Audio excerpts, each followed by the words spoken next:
മൂഷികവാഹനമോദകഹസ്ത ചാമരകർണവിളംബിതസൂത്ര വാമനരൂപമഹേശ്വരപുത്ര വിഘ്നവിനാശകപാദ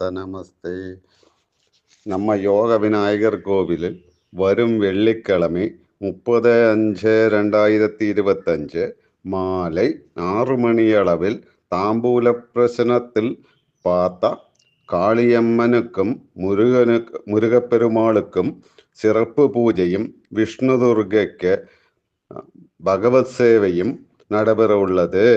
எல்லா பக்த பெருமக்களும் வந்து தேவியின் அருள் பெற்றுக்கொள்ளுமாறு கேட்டுக்கொள்கிறோம். இப்பிடிக்கு கோயில் நிர்வாகம். அம்பாளுக்கு சகசரநாமார்ச்சனையில் கலந்து கொள்ள விரும்பும் மகளிர்கள் பேர் முன்பதிவு செய்ய வேண்டும்.